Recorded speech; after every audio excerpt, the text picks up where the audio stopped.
When creating a delivery run, sometimes you may want your driver to go to a certain stop first. You can change the start, so you could change the route, route to start at the one you want it to start it at.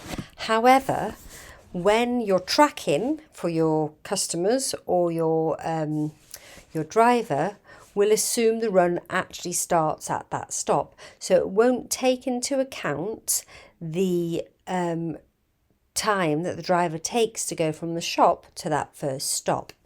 So to allay this, we have added another feature, which is that, so let's say we want to start at Alexandra Moore. We're going to go back to the dashboard. I'm going to go Alexandra Moore. We're going to start with this person. So to do that, we have to go set fulfillment time, and then I'm going to choose first from the bottom. I'm going to update that, and the routing will take that into account.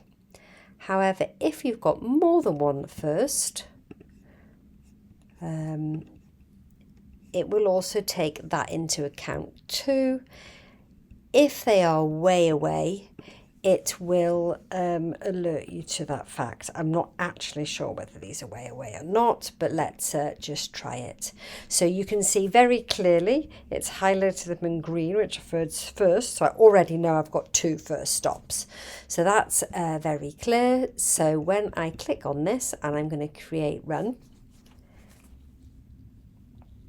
to wait for it to do, it has now put my first and my second, so it obviously thinks, yep, okay, I can easily get them first. It's done me in the most logical way. So I'm going to go there first, and then I curl back round to do that one, because it wouldn't make me sense going there, and then going back to the same area to do that. So that's why it's chosen it to do it that way. However, again, as always with digital florists, if you do need to, for some reason, move them around, you are able to do that.